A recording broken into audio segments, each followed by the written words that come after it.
नमस्कार, स्वागत है आपका पंचनामा में। खबरों का पुराना दौर लौट आया है। आपके साथ मैं अखिलेश आनंद। अब कोई भी बड़ी खबर छूटने वाली नहीं है।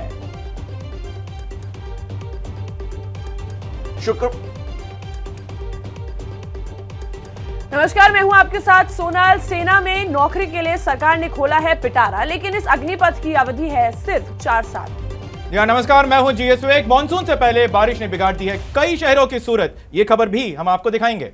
नमस्कार, आप देख रहे हैं पंचनामा, साथ में आपके शिखा ठाकुर। साथ ही लॉरेंस बिश्नोई गैंग ने बनाया था धमकी के बहाने बॉलीवुड से वसूली का प्लान। पूरी खबर आगे आपको बताएंगे। नमस्कार, आप सभी के साथ पंचनामा में मैं हूं प्रतिमा मिश्रा और शुरुआत करेंगे आज की सबसे बड़ी खबर के साथ। राहुल गांधी से पूछताछ का आज दूसरा दिन है।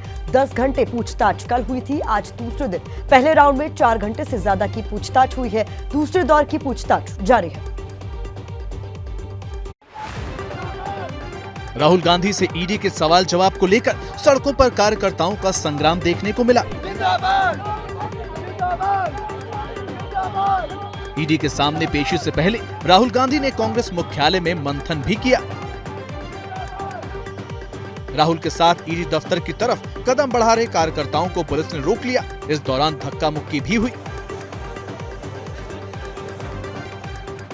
ईडी सूत्रों के मुताबिक दूसरे दिन राहुल गांधी से शेयर पैटर्न को लेकर पूछताछ की गई। राहुल गांधी से पूछा गया, एसोसिएट जर्नल में कुल कितने शेयर थे, कितने शेयर खरीदे, कितने रुपए में खरीदे, शेयर खरीद की पेमेंट किस खाते से की गई। ईडी सूत्रों के दावे के मुताबिक इस मामले में जो एफआईआर दर्ज की गई थी उसमें सोनिया गांधी, राहुल गांधी, भास्कर फर्नांडिस, मोतीलाल वोरा, सुमन दुबे समेत यंग इंडियन कंपनी को भी आरोपी बनाया गया था।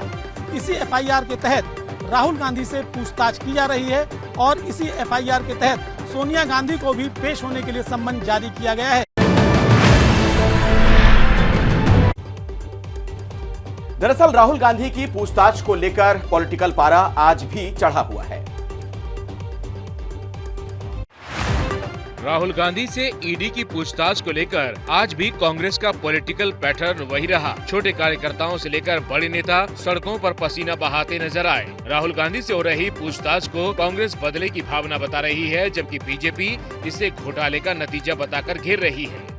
श्री राहुल गांधी ने मुट्ठी भर उद्योगपतियों के नुमाइंदे बने प्रधानमंत्री से सवाल कर उनको कटघरे में खड़ा कर दिया, इसलिए श्री राहुल गांधी से परेशानी है। जैसा आप देख रहे हैं, जो नाटक नौटंकी, जो थिएट्रिक्स और ड्रामा कांग्रेस पार्टी भ्रष्टाचार को लेकर कल से कर रही है दिल्ली में, ये पूरा हिंदुस्तान देख रही है। बीजेपी का आरोप है कि यंग इंडियन कंपनी के जरिए एसोसिएट जर्नल के अधिग्रहण में करोड़ों रुपए का हेरफेर हुआ। यंग इंडियन के 38% शेयर राहुल गांधी के पास हैं। ईडी की शुरुआत को लेकर अब तक राहुल गांधी की तरफ से कोई आधिकारिक प्रतिक्रिया नहीं आई, लेकिन कांग्रेस पार्टी इसे आंदोलन का रूप देने में लगी है।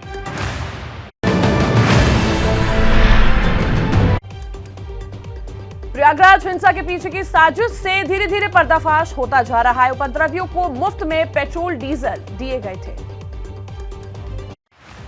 प्रयागराज में 10 जून को ही हिंसा की परतें जैसे जैसे खुल रही हैं, साजिश का पूरा गेम साफ होता जा रहा है। पुलिस सूत्रों के मुताबिक प्रयागराज में भाड़े के बाइकर्स ने बवाल मचाया था। हिंसा में इस्तेमाल कई गाड़ियां दूसरे जिले से आई थी, जिनकी अब नंबर के सहारे तलाश की जा रही है। सूत्रों के मुताबिक उपद्रवियों की गाड़ियों में मुफ्त पेट्रोल डीजल भरवाया गया था। भीड़ में शामिल युवाओं को पैसे भी दिए गए थे। हिंसा में फंडिंग की जांच के लिए 2 मजिस्ट्रेट और 2 सीओ को लगाया गया है, जो 200 से ज्यादा खातों की पड़ताल कर रहे हैं। हिंसा में हुई नुकसान की भरपाई दंगाइयों से भी करवाई जाएगी। जिन उपद्रवियों की पहचान नहीं हो पाई है, पुलिस उनके पोस्टर लगाएगी।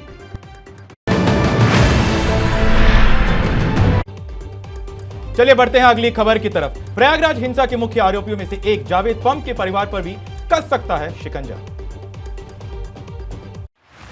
लिंचिस्तान दुनिया के नक्शे पर यह जगह आपको कहीं नहीं मिलेगी, लेकिन ट्विटर पर अपनी लोकेशन लिंचिस्तान बताने वाली ये प्रयागराज हिंसा के मुख्य आरोपी जावेद पम्प की बेटी आफरीन फातिमा है। आज हम जब उतरे हैं सीए एनआरसी की वजह से उतरे हैं, लेकिन सिर्फ उसके खिलाफ नहीं उतरे हैं। अफजल गुरु की हिमायत करने वाली आफरीन अब अपने ट्विटर बायो के लिए चर्चा में है।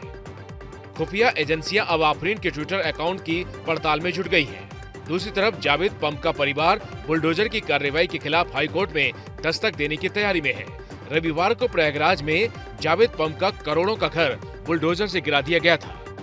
दरअसल जावेद पम्प के परिवार का दावा है कि ये घर उनकी पत्नी के नाम पर है। ऐसे में परिवार मुआवजा और अधिकारियों पर कार्रवाई की मांग कर रहा है। हालांकि हाईकोर्ट में गर्मी की छुट्टियां चलने की वजह से ये सुनवाई जुलाई में ही हो पाएगी।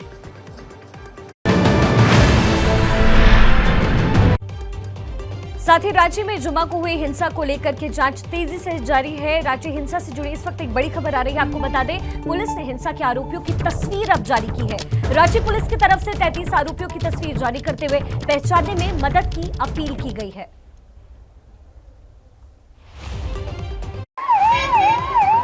क्या रोकी जा सकती थी रांची की हिंसा? क्या रांची को जलने से रोकने में नाकाम रही पुलिस? ये सवाल इसलिए क्योंकि आईबी ने करीब 150 लोगों के रांची में अराजकता फैलाने का इनपुट पहले ही दे दिया था और ये बात खुद झारखंड के डीजीपी ने कबूल की है। रांची जिला प्रशासन हिंसा में हुए नुकसान की भरपाई अब दंगाइयों से करने की तैयारी में है, जिसके लिए घरों और मकानों की जानकारी निकालकर रिपोर्ट तैयार की जा रही है। रांची हिंसा में अब तक 28 लोगों को गिरफ्तार किया जा चुका है। झारखंड की रांची हिंसा को लेकर गृह मंत्रालय ने राज्यपाल से रिपोर्ट भी मांगी है। रांची में हालात सामान्य हो रहे हैं, लेकिन अब भी 12 थानों में धारा 144 लागू है।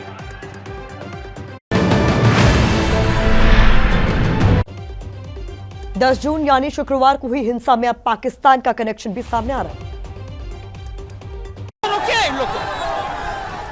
बीते शुक्रवार को यूपी, बंगाल और झारखंड में नमाज के बाद हिंसा हुई थी।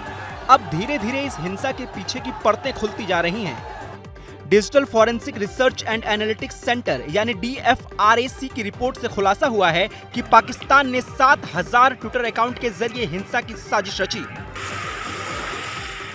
इन ट्विटर अकाउंट के जरिए फेक न्यूज वायरल किए गए और दंगा भड़काने की स्क्रिप्ट तैयार की गई। सोशल मीडिया पर नुपुर शर्मा विवाद और हिंसा से जुड़े जो भी हैशटैग चल रहे हैं, उसमें कमेंट करने वाले ज्यादातर पाकिस्तान के यूजर्स हैं। यानी पाकिस्तान इस मामले में भारतीय मुसलमानों को भड़काने में लगा है। DFRAC ने अपनी रिपोर्ट में 60,000 से ज्यादा ट्विटर यूजर्स के नेचर ऑफ पोस्ट और कमेंट बिहेवियर की एनालिसिस की है।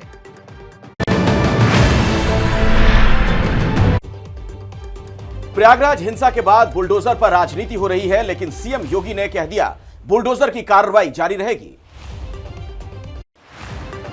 रविवार को प्रयागराज में हिंसा के आरोपी के घर बुलडोजर चला तो विपक्षी नेताओं ने विरोध के बयानों से तूफान खड़ा कर दिया।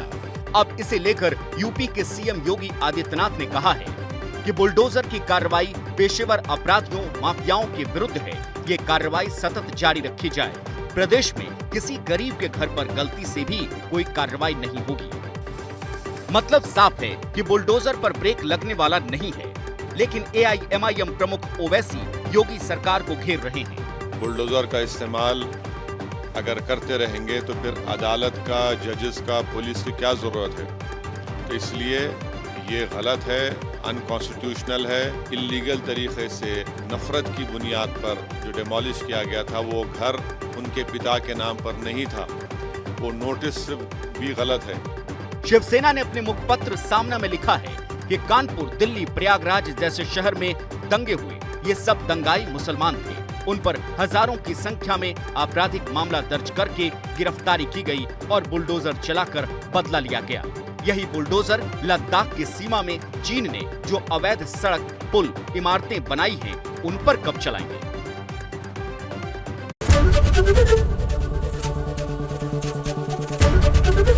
ABP न्यूज आपको रखे आगे।